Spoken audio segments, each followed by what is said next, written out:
Happy Monday! Thanks for joining me here.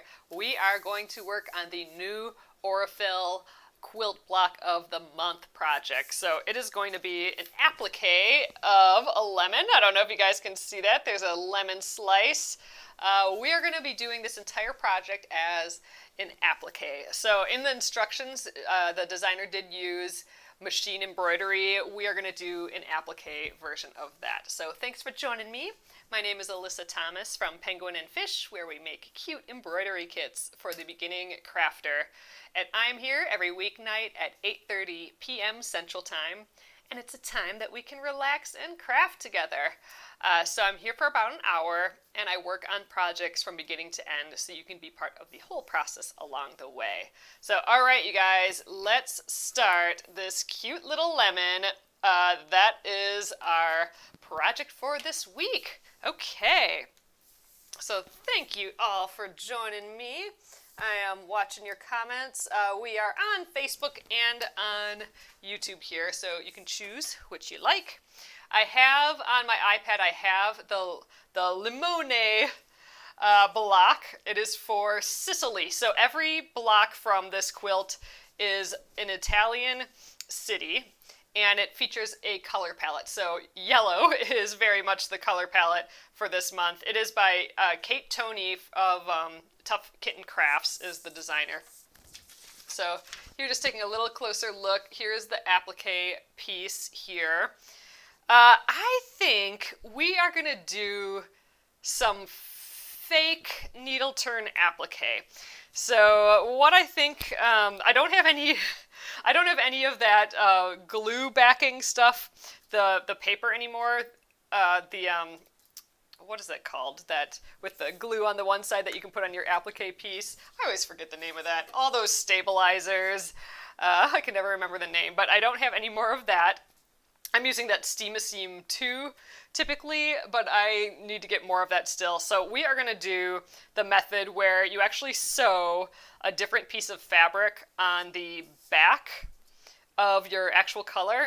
So you kind of have like the two pieces together, and then you turn it right side out, and then you stitch it down. So I think that's going to be the plan. We have some skinny little pieces here, but I'm going to try and give my hemostats a go for turning things right side out. So we'll see how that goes with this long, super skinny piece for turning pieces right side out. So first things first is we have some fabric to pick. So I have my bin here. This has all of the blocks, and we're getting there, you guys. I mean, September, month 9, there's only 3 more after this, if you can believe that.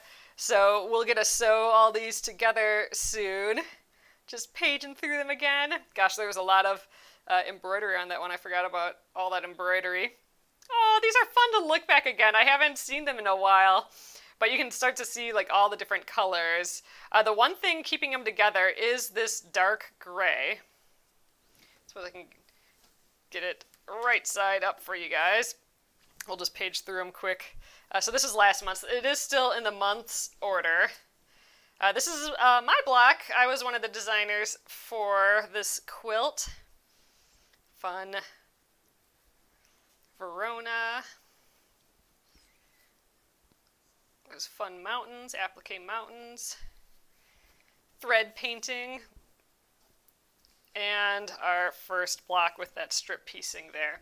So you can see that purple kind of stripy gray fabric, that is what is staying consistent between all these blocks. You know, see even here there's a little bit in there. So I'm hoping that that's what will tie this whole quilt together besides the theme. All right, so this is our backing fabric. It's a little awkward to use. It's not really a quilting weight fabric, but it was the only kind of gray fabric that I thought I'd have enough of. So this is going to be our background piece. So we'll probably actually cut a piece that looks pretty similar to this. So I'm going to have this out while we choose. All right, and then we need kind of like a fun yellow here. So let's just... And there's really only one color, right? I mean, you could, in theory, applique these pieces all different. Maybe we do. maybe we applicate these all different. So we have the rind, and then like the inside, and then like the juice. So in theory, all of that could be a different fabric. Or we could just all do it the same too.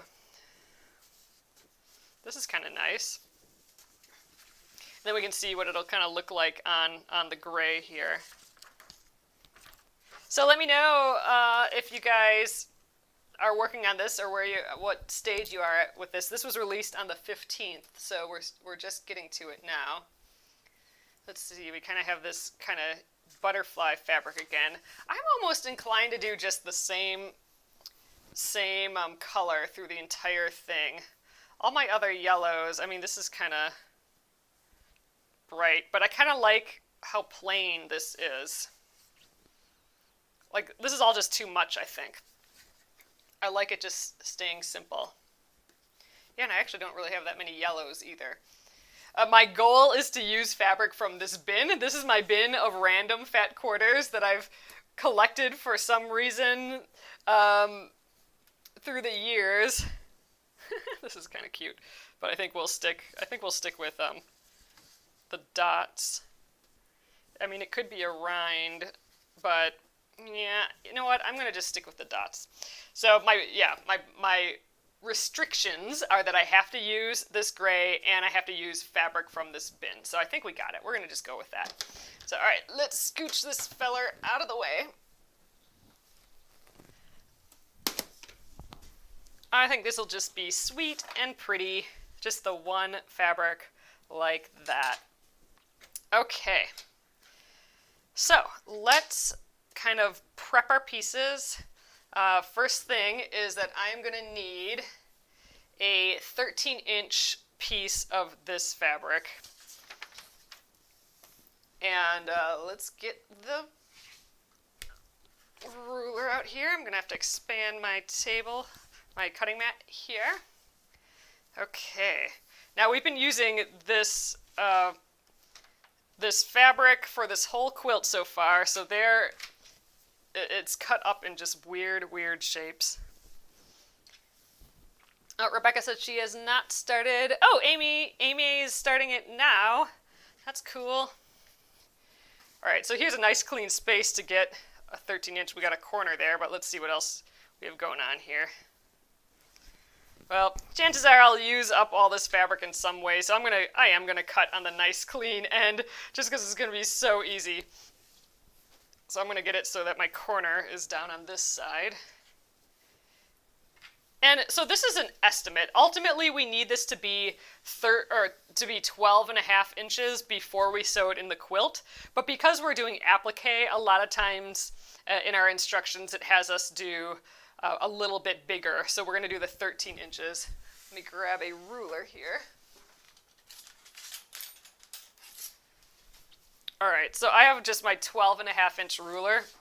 And since this doesn't have to be exact, I'm going to just estimate. I'm going to just add like another 3/4 of an inch or so or whatever, and trim the edge here. I'm going to try and keep my lines perfect. We kind of have this purple going pretty well down the middle. All right, let's get a rotary cutter. Now, ideally, I would make this a perfect 13 inches, but like I said, we are going to trim it down. It doesn't have to be perfect, so I'm going for easy right now. So I'm going to trim, kind of eyeball to the edge, up to the top, and then all the way to the edge here too, just going a little bit further. That's really all there is to that. I don't even think we need the rotary cutter anymore. All right. That feels good. Get a lot done all at once here. So, all right, there's our background piece. I don't even think we need the cutting mat anymore. And we didn't really need to iron this really either. It's pretty flat, and we're gonna be using our hands with it a lot. It's gonna be a whole deal. So, all right, I can actually set that aside for the time being. So, next up, we are going to do this part, which I have to kind of use like a, like I have to flip my brain around, like for, just to figure out like proportions and stuff. I think I have to actually trace this in reverse. I'm going to trace it in reverse and put all the pieces on here, my back fabric. You could use a interfacing or something, but I don't have much, but I do have like some scrap muslin, so it's going to be a little thick, but we're going to do it with the scrap muslin. So I want to draw them in reverse on here, and then I'm going to take that and I'm going to sew each piece individually with right sides together, so like this, so I can sew right on my lines, like exactly on the lines. And then I will cut it out. I will put a little snip in the back of this fabric and then turn it all right side out. I think that's the plan. So yell now if that sounds crazy, if you kind of understand what I'm doing. But I think that is going to be my plan. And then I'm just going to pin my final pieces to the back, and we are just going to hand stitch this all down. This is going to be a very no extra like interfacings or anything, or glue or anything for this. Oh, we might glue it down, but I have some pins. But all right. Let's give it a go. Oh, my clear ruler.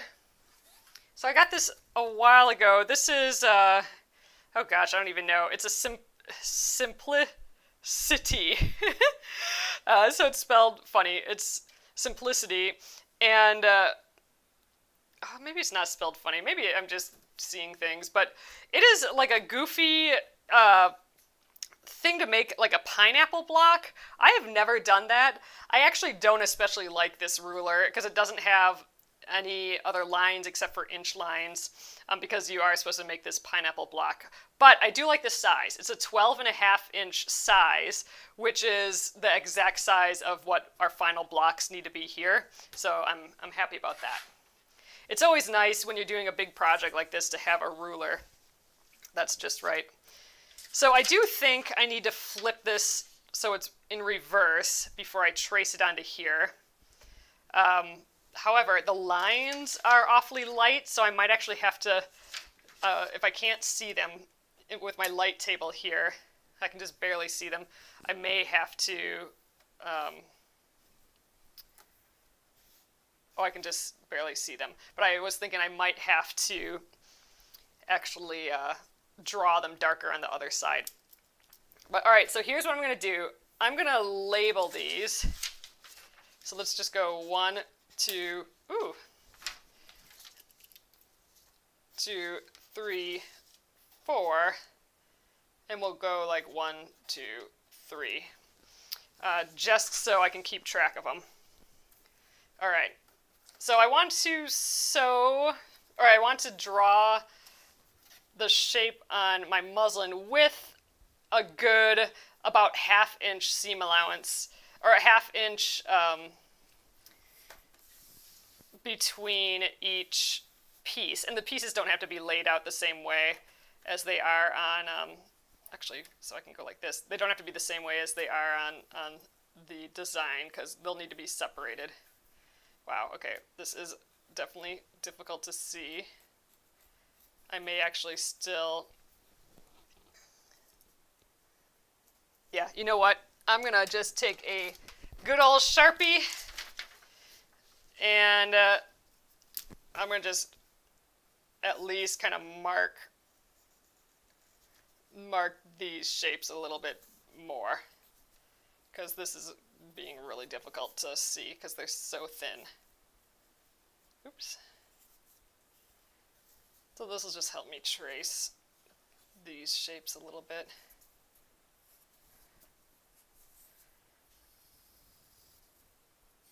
Doing what works.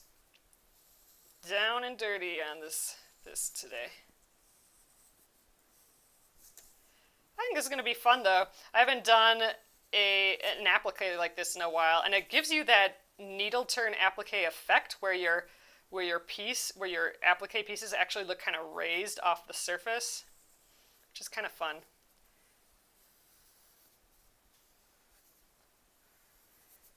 So I'm trying to make these, you know, as good as I can, but it's going to go through so many processes. Like, we're going to have to sew along that line, I'm going to have to draw the next part along that line, that it's going to end up being whatever it's going to be anyway.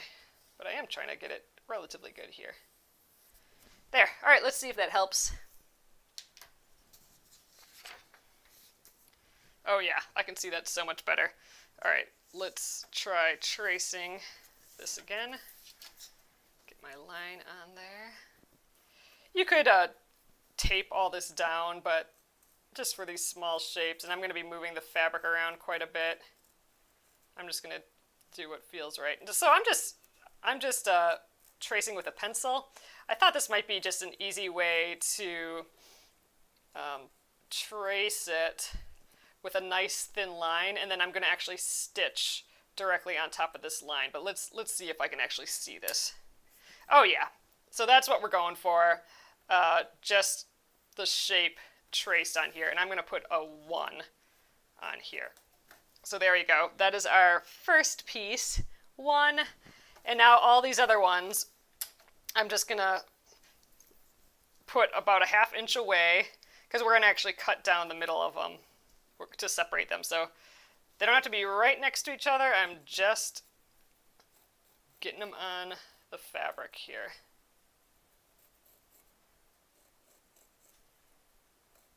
Probably could have pressed this fabric, but I don't think it really matters.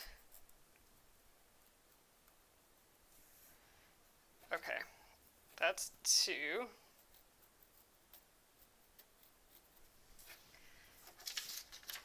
All right, let's get 3.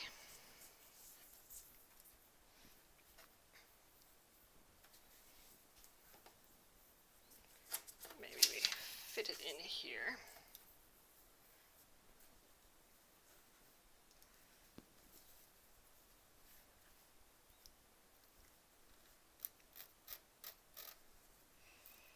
All sorts of way to do applique, for sure. Kind of fun though sometimes to do it without any of those extra like stabilizers and that sort of those papers and stuff. Okay, 3. Okay, 1 more of these. Then we'll get the 4 other shapes and we'll be ready to go. It's kind of nice, only 1 fabric. It's easy to, it was easy and fast to pick, so that's cool.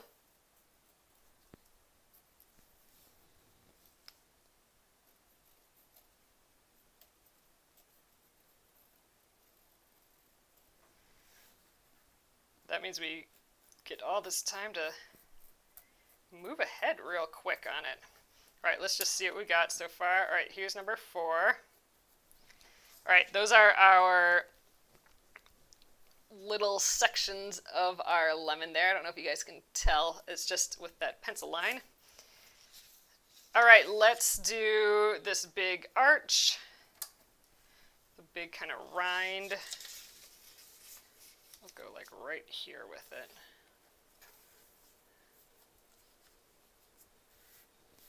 Yeah.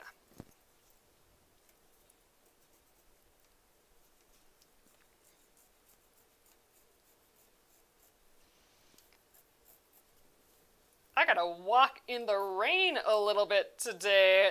It was just nice and sunny, so we thought we'd go for a walk, but the moment we were about to go outside, it got all gray out, so we actually grabbed our raincoats, which is a relatively new purchase for us, and so it was exciting to get the raincoats out, and sure enough, it basically started pouring on us. So we got a little bit more of a walk in, but didn't quite finish it all up. But that was kind of the fun thing for the day. You get that summer smell, that the hot asphalt that gets some wet rain on there. That is a distinctly summer smell, I feel like. I don't know about you guys. But I like that smell, all those summer smells. But we're moving into the fall smells.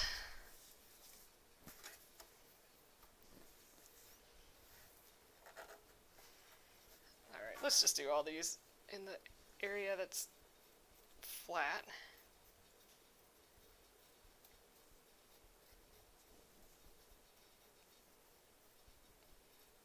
So I did bring my grandma's sewing machine into the shop today. So apparently that's going to take like 3 weeks though. So we'll see how that goes. But I was right. They said that they thought it was a timing issue between the bobbin and the needle. So they're going to fix that. But dang, that stuff is expensive. That's why I'm happy that I'm starting to fix them myself, learn a little bit more about the machines, but I don't know if I wanted to really take the time and figure out that all the timing stuff, like how to make that work. So we brought it in again. All right, here's the last shape. That didn't take too long. The big part is going to be stitching these down when they're sewn. All right, here's 3. Okay, let's see how we did. Okay, there's all of our shapes. And I'm going to still keep this because we're going to need this, I think, to place them later. I'll probably just use this as a guide and I probably won't actually trace this down on my fabric. I might just kind of eyeball it. But we'll set that to the side and get this guy to the side for now. Okay, so next up, I think I am going to actually give this a press, and we will press this fabric as well. I'm going to cut each one of these out then, I think. But I think I'm going to cut them... Yeah, I'll cut these out first, and then I was thinking, I'd cut them both at the same time, but I think, just to save more of that yellow fabric, I'll cut that out separately. Like, lay these on top and recut it out again.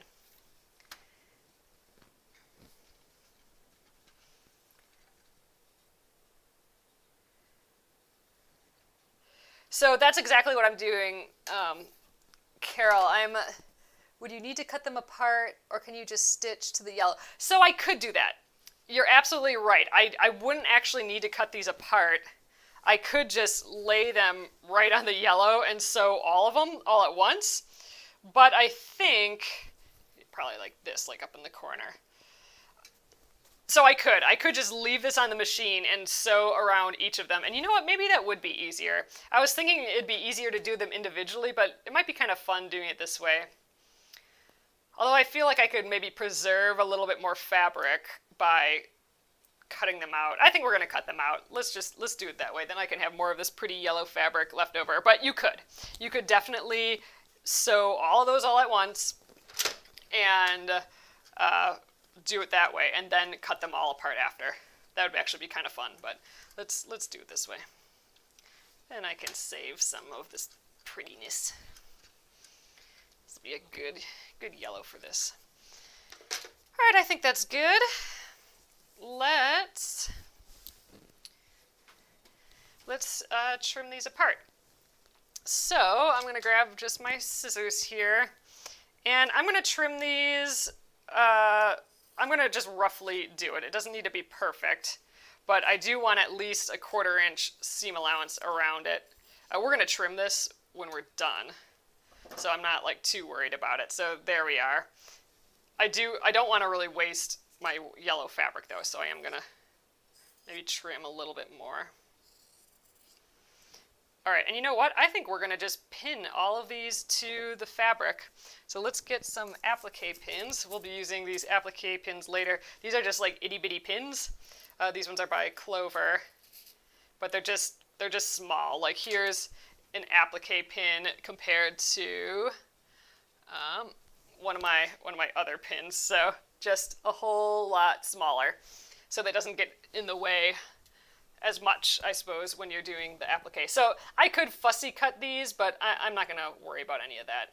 Let's just kind of pin them however they end up here. right. I'm excited. This is a fun way of doing this, I think.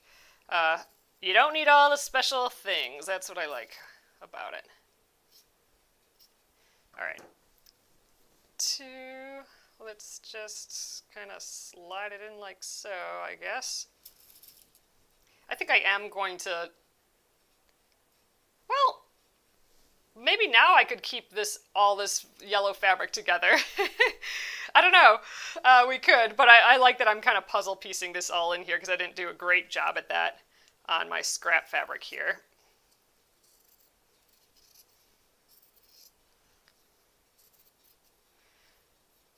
Kind of makes me think I should cut out that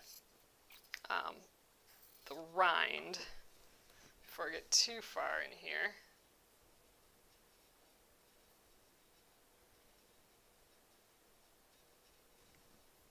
Okay.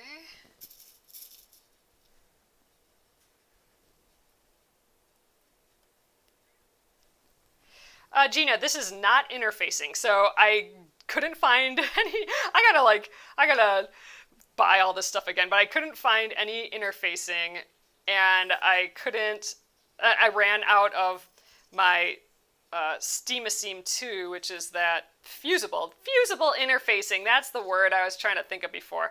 So I didn't have any fusible interfacing either.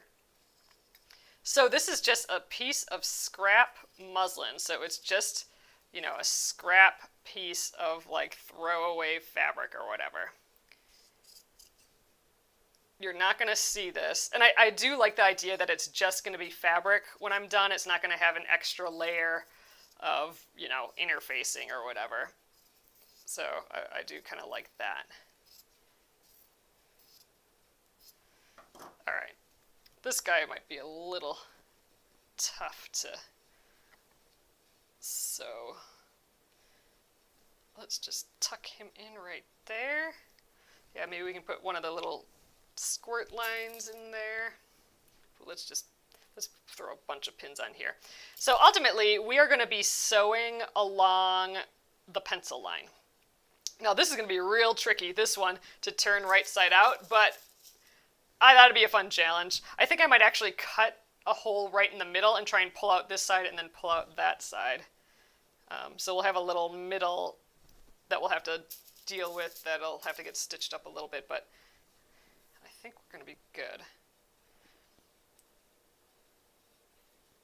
Okay. All right. What else do we got? I'm going to just trim some of this excess away. Yeah, I don't think we have anything on here. Nope, that's garbage.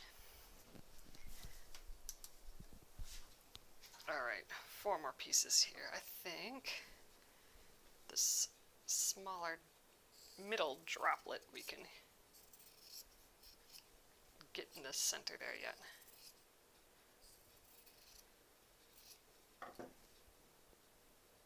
Yeah, let's do that. Yeah. Maybe that's too close to the other ones. We'll put the smaller one in instead. I don't really want them to overlap.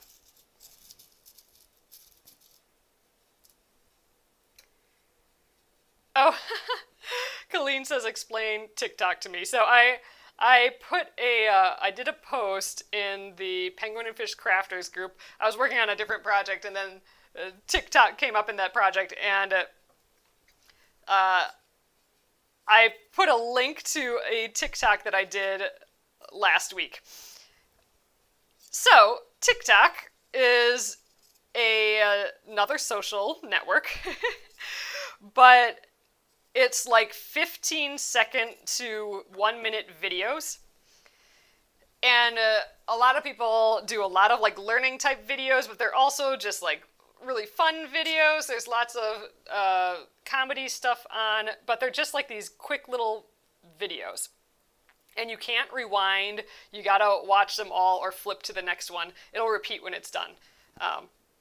But it's just a neat kind of platform to watch all these little videos that people are making. And there's so much creativity. I mean, there's a lot of dumb stuff too. However, the thing that apparently they have going for them is their algorithm. So what it does do is it kind of learns what type of stuff you like from, you know, how long you've watched a video or that sort of thing. So, and you can actually search for like embroidery or, you know, crafting or artist or whatever. And videos that you might like come up, and then when you heart them and stuff, you'll get more videos that are kind of fun like that, along with some other just random stuff. So when you first go on, it's just kind of horrible. Like, it's just stuff you don't want to see. It's just dumb. And you're like, this is what people are watching. But I'm telling you, as it starts to curate for your stuff, then it is like so completely addictive. John and I refer to it as a slot machine, because you see a fun video and it is kind of fun and whatever, but you want more, so you scroll to the next one and it's like, oh, that one was kind of a dud, but the next one might be good. So you're like flipping through these videos for like hours. It's kind of wackadoodle. But anyway, it's a newish. I don't know if it's really that new anymore, but just social platform, but it's all kind of video based, and it's, you know, there's some nicely produced things, but it's all very raw and quick to, at least the feel of it. I know a lot of people spend a ton of time on them. Anyway, once you get into it, it's totally entertaining. And I thought I'd try a little video here or there, and I don't know, we'll see. We'll see how many more of them I make, but just thought I'd share. I had done some like way a long time ago when it just kind of, it used to be Musical.ly. I don't know if you guys remember that, but then now it's TikTok. So I made some like a long time ago, but now I'm trying to do some other things. All right, so here we go. I have them all kind of pinned here, so you could cut them apart now, but I think I do kind of think the idea is fun to keep them all together. So all I'm going to do now is sew along each one of these lines. We're going to get so far in this tonight, you guys. All right, let's go to the sewing machine. All right, so for this, I think we are going to, first of all, I don't want anything sitting on the machine because we're going to be using the whole base of the machine here. And I'm actually going to get rid of this guy too. We'll have to put him back. I want to be able to move around this flat surface quite a bit. So, all right, I think I'm also going to make my stitch length a little bit smaller. And we're going to just go around these curves. We're going to do our best, and we're going to just, I am going to back tack, and we're completely closing this off. I'm not leaving any open space to turn these at this point. So I'm going to actually just sew right into it. Ooh, that's maybe a little too small of stitches. That'll take me ages. All right, so I am going to back tack here, just to kind of lock it in place. Backtacking isn't the fastest thing for my machine, just to show you guys. So let me just tilt up for you here. So here's my how I have to reverse forward on black and reverse on red. So if I go in reverse, you can kind of see that there is a little red. There you go. It turns red there. And when I go, that's reverse. And if I go up like this, then it's black, the numbers in there. So that's my stitch length basically. So I can go all the way up to like, I don't know, 5 or 4 or 5, which is probably like a fifth of an inch or something. Or I don't quite remember what all those are, but I'm going in the black about 2, so that's forward. So that's why it kind of takes me a long time to go forward and backwards, is because I do have to actually turn that dial down and give it a go.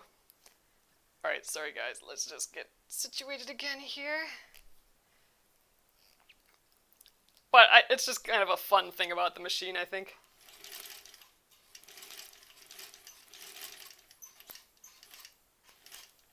All right, so I'm going to rotate. So it'd probably be a little bit easier if I did separate all these, because then it wouldn't be flopping all over the place here, but it is kind of fun. Ooh, get that curve in. You might need to lift the foot just a little bit to get a curve. Just a little bit. Yeah, so we are just going to go around this whole thing.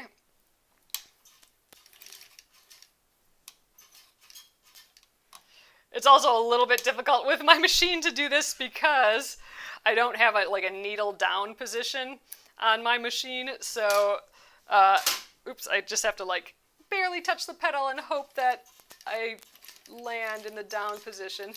So all that squeaking is me just doing my foot pedal little by little to get these curves in. Got a little bit off there.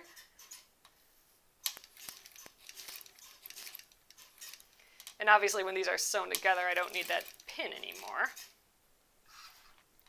But maybe I'll just do one here, and then I can kind of show you the plan for what we're going to be doing here.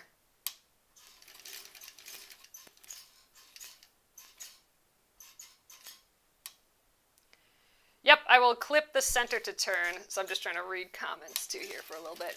All right, let's do the little backup. I'll show you how to do the whole process with this one first before doing all the rest. All right, let's call it good there.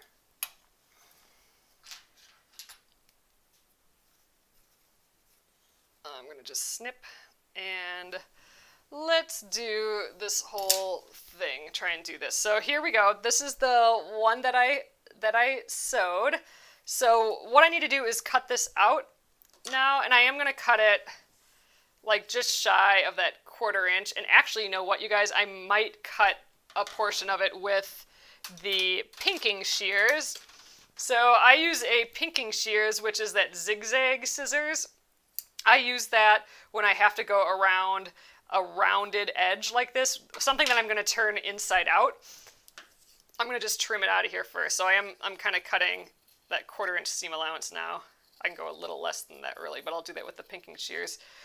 But this is the whole thing, if you've ever heard, for like turning things right side out or with curves, that you snip on like you put snips on inside curves, and then you have to cut out like those triangles with the outside curves. So, and then the reason for that is because when we turn this right side out, all of this extra bulk, I mean, there's a lot more bulk along this edge than there is of this edge. All that's got to turn inside out and fit somewhere on the inside. And the opposite is true here. We got like less edge here than here, so it needs to actually like stretch out, so we need to help it out a little bit. So what we're going to actually do is on the curves, you know, normally how you see this is people cut like a few triangles like this all the way around the curve. You know, so you just kind of reducing the bulk here and there. So what I like doing is, instead of doing that, I just get my whole pinking shears and go around the whole edge. So I'm making a whole pile of those little triangles all at once. So this will reduce the bulk when I turn it right side out. So this one's basically all curved. So I probably don't need any this straight edge, but I am going to kind of clip the corner a little bit, so we don't have to fit as much fabric in that little point. And then here is where I got to actually clip into that curve, because we need that to stretch a bit when we turn it right side out, right? Okay, but we can't turn this right side out because it's all enclosed, right? So I'm going to pull the front from the back, and I am going to just really, really carefully, without cutting the front, cut a tiny little hole in here. in the back. And now I'm going to actually just make it a bit bigger.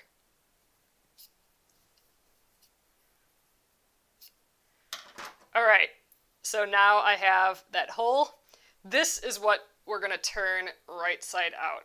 So this is where you might want, you know, a chopstick, or a crochet hook would work really well for this. I'm going to try using my hemostats here. So I am going to order a few of these, you guys. I have been using it more and more as a tool. It's got like a nice blunt edge, so I can use it to turn things right side out.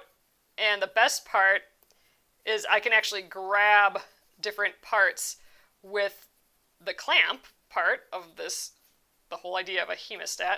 So like if I'm having trouble getting this point out, I can just open it up. So it has these little clamps that, you know, once you pull them tight or push them tight like that, this is like super grippy. I mean, this is used for like surgeries and stuff, right? So I'm going to go in with it open, and I'm going to grab that tip. There we go. And I can clamp it down if I want to. So that's locked solid in there. And now I can just flip it out really easily. And then I can just release the handle by opening it up again. But that's going to come in super useful when we do that rind. I'm going to have to get way in there. And I'm just dragging my the hemostats around the curved edge to just really pop out the shape. Let's get in here. So that little point, we might have to dig out a little bit. Let's see, let's get a pin, might help us with this. Or let's see, do I have my other pin? I like using a T-pin for this, typically. Oh, good. I got Phil here. We don't see Phil too often. He holds some pins for me. Zeb is my needle guy, but Phil is my pin guy. So I always like these T-pins because you can kind of grab on them. These are they're used for like knits and sweaters, so they don't, so they're easy to find with that T. I don't know if that's the real reason, but that's what I think. But I always use these to kind of dig out my point if it needs it. Oh, that's not looking too bad.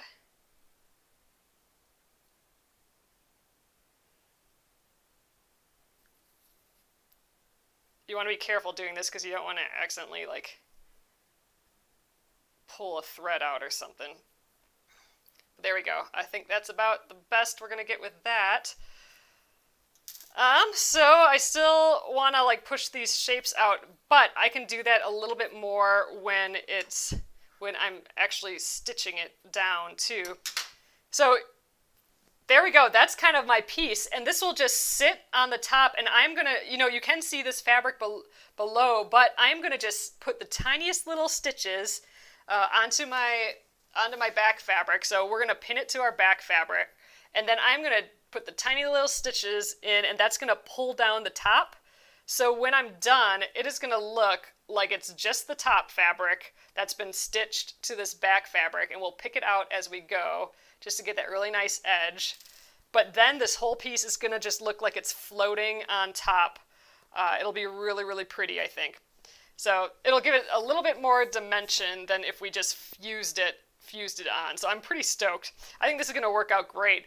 So all we got to do is continue going around each one of these fellers and continue turning them right side out. But this is the whole plan. Let me see where that needle, I think I already lost a, nope, here it is. So ultimately, when we place them, so we'll spend some time placing things, but I'll just pin it with one of these pins again. We'll place everything on the background like this. When we get that far, we'll pin it all on, and then one by one, I will stitch this down. You could use the handle to shape the curved piece. Yep, I could dig in here. Oh, use the handle, like dig in like that. I could do that. That'd be kind of interesting. I find just like pushing along the seam, it's almost like you're trying to almost finger press it a little bit. And you could actually press it for real. Like if you push it out and then press, that might actually work. So we could give that a try. But let's this is the general idea. So let's work on sewing some more of these guys tonight. Got all our little scrippy scraps already. Okay, let's give it a go. But yeah, if you guys are, hopefully this makes more sense if you guys were wondering what we're doing here. Oh yes, put the T-pin back. Thanks, Jennifer. Crazy. I'm gonna have pins end up everywhere, aren't I? All right, let's sew some of these other ones.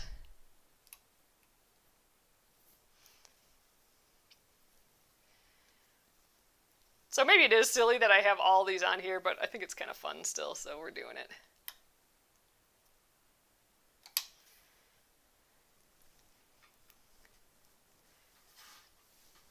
So they all have like points and a curve, so I thought it'd be kind of fun, but they're not like all super difficult or like there's not tons and tons going on, so I thought it'd be kind of perfect for needle turn applique, and this is kind of like a fake way of doing needle turn, where you don't have to turn the edges as you go. You just do it all, you know, right now.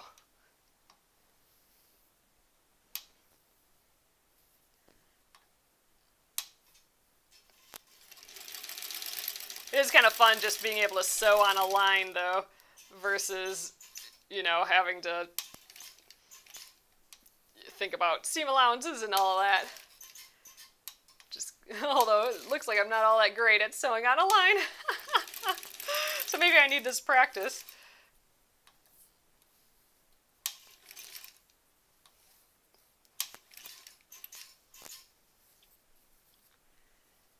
And you know what? I think I'm going to trim them off as I go. So maybe I should have just trimmed them all off, all separately to begin with.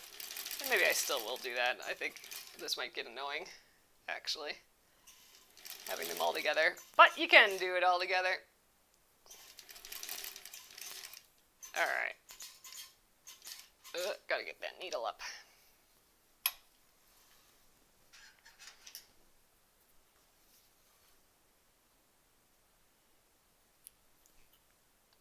Alright, yeah, I am gonna just quickly trim all these apart. I think it's just gonna be easier.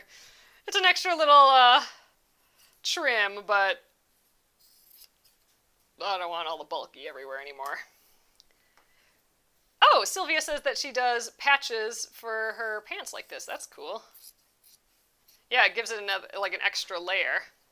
Alright, so this one we're done. I don't need that pin. We'll give it to Phil. Alright, and then all these guys I'm just going to trim.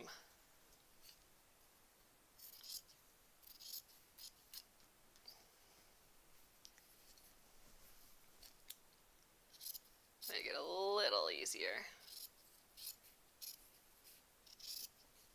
Actually, this is probably a good thing to do on a flat surface.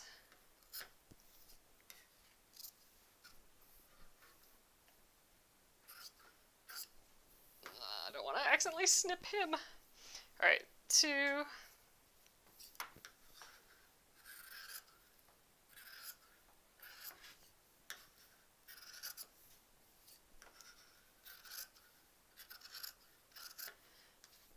Alright, oh, that didn't take long at all. So remember, we're going to be trimming these edges again, so if I'm not doing them all perfect right now, that's fine. Alright, there's our pieces. So we have 6 left to do. Yep, there's 8 total. Alright, now we should be able to whip through these, sewing a little bit more. Yeah, it'd be cool if we could get at least most of these sewn today.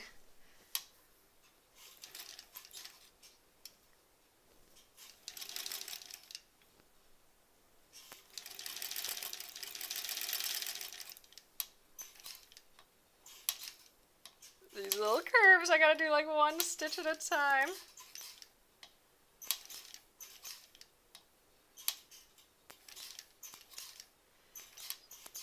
Yeah, this is if you have a modern machine, that needle down position that you can set it to.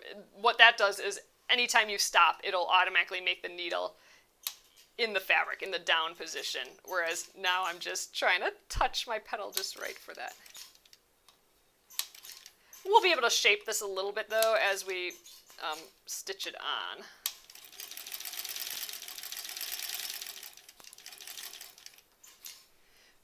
I hope I'm not setting myself up for like a project that will take forever. I think, you know, needle tear and applique does take some time, but we're kind of cheating on some steps.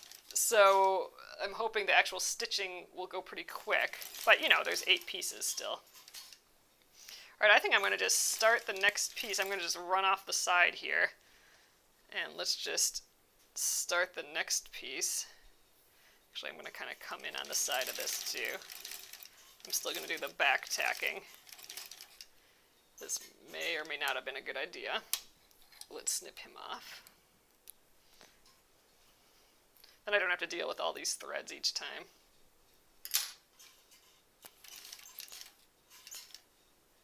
All right, backwards and forward.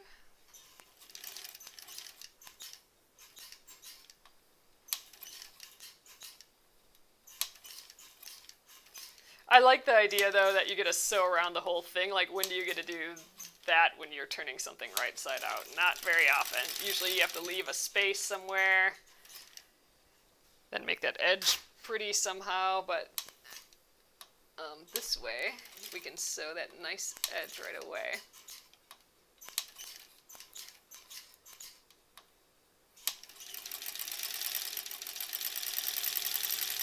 There's probably a way to oil my petal. I should maybe look into that because it is squeaky.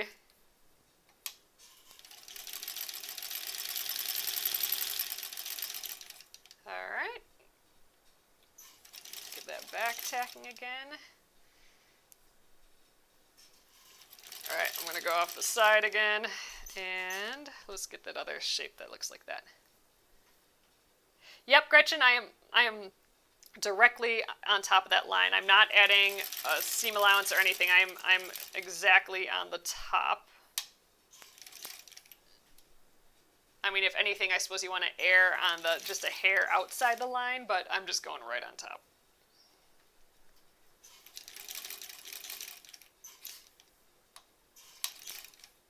Oop, that was a little far.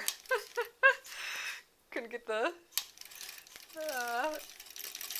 foot to stop.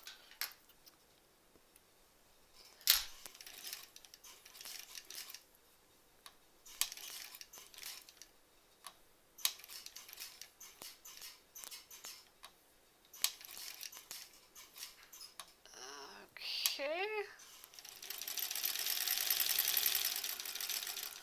Gotta like a straightaway. Yeah, I think I'm gonna hand sew them down. Gretchen's asking if I'm gonna hand sew them. I am. You could just do a decorative, you could just sew them down with the machine. You could for sure do that. I thought I'd hand sew them, just give it that needle turn a look, needle turn applique effect. If you have decorative stitches on your machine, I mean, this only goes forward. This does not do a zigzag even. This is only a straight stitch. So, you know, I'm not getting much decorative stitching out of this. But if you have decorative stitches, like I know the back, or the blanket stitch is recommended a lot for these. I think that's what was recommended to stitch this down. That's a really pretty stitch that a lot of newer machines have. And it looks almost like a hand-done blanket stitch, which you also could do. You could embroider these on with a blanket stitch, or even like any stitch really. So if you want it super decorative, go for it with some embroidery floss or a fancy machine stitch. But if you want it to feel more invisible, like it's floating off the piece a little bit, then you can try this out. This will give it that needle turn effect, which makes it look like it's floating. Floating on top of the surface. It's just being held down with those pretty little stitches. Basically invisible little stitches. All right, next up, oh, we got an itty bitty one. I guess I'm saving the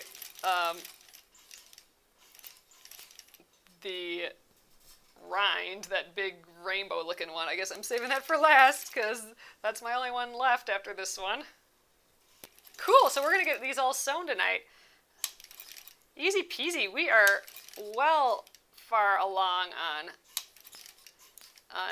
this block already. Although, you know, the long part is going to be the hand stitching. But still, if we can get this far tonight, we'll at least be prepped for hand stitching tomorrow. I mean, we'll still have to turn these all right side out. That's going to take a little bit of time.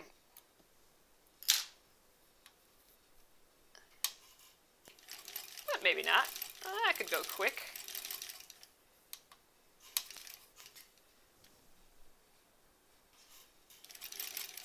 All right, last piece. Okay. I think I'll just jump up on the line like we've been doing here.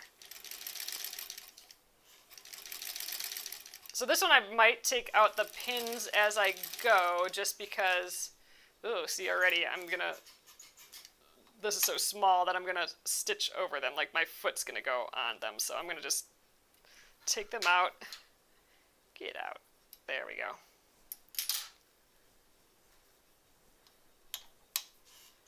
All right, let's do our back stitches.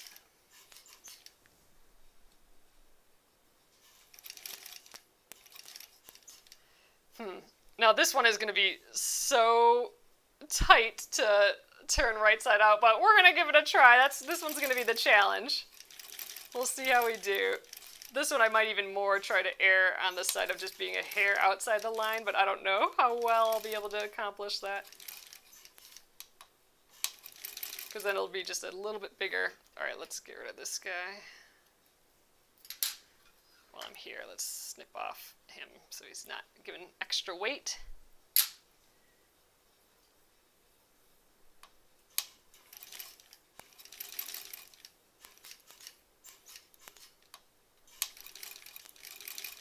Ooh, I feel like I'm getting to full concentration mode here. And I'm definitely on the line. I'm not outside the line, so oh well. All right.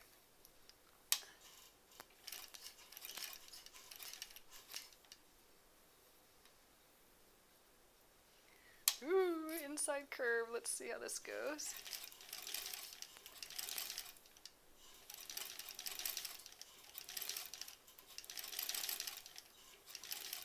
Ooh, the inside curve's kind of easy. I can just kind of turn the fabric, the whole fabric, and it works its way out. Oh, this is much easier. All right, let's remove this guy.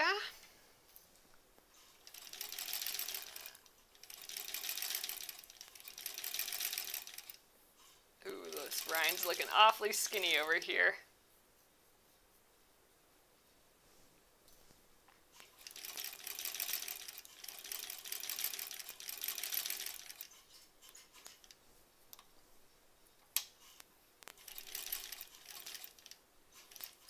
I went a little far there, but that's okay.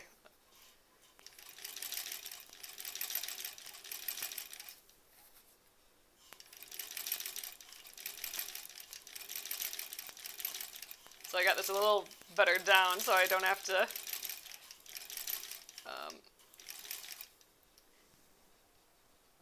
pick the presser foot up. All right, that's it. Let's just get our normal leader out here again. Hoo-wee, okay, let's see how we did. All right, I think we'll probably stop there for the night. Let's collect our pins. And we'll use these pins again, but for the time being, just because I'm paranoid about all these pins being around, let's... Oh, my magnet here is collecting them for me, but let's just gather them up and put them away. What I like about this pin container is that clasps shut, so that's nice. Boop. Okay. All right, here are our future little pieces here. They'll go together somehow. But yeah, so next up, oh, missed one. Next up, we'll trim these. So remember, we have to trim them down a bit more. We'll pinking shears around that edge, do all other little snips that we need to, and then turn them all right side out till we get them all like this. And then at this point, we might try pressing a few of them, but at this point, we'll just really try and pin them down into the place, move things around until they look good, and then that will be that. Gonna be kind of cute. I'm excited about it. There, I have one pinned down already, but there, something like that. Yeah, it'll look just like that, right? Looks like a pile of crazy now, but it'll be fun. All right, so I think this is going. I mean, I'm pretty happy with our progress already, but I love that you can just use scraps. We didn't need any special interfacing or any special like glue interfacing, fusible interfacing to do this. We're just some extra muslin hanging out and around, and I think this is going to work out great. I'm liking this process so far. It'll be fun to do the needle turn, the stitching, the actual hand stitching of it, I think, as well. That's just so relaxing. That can be nice. And if we can get that started Wednesday at the latest, I'm hoping we can get a little bit of that started tomorrow. We'll have, at least 3 full days to work on that. I'm confident we can get it real close, if not done, by the end of the week. So that'll be great. So awesome. Thank you again, guys. Be sure to post your progress on this in the Penguin and Fish Crafters group. I'm excited to see that.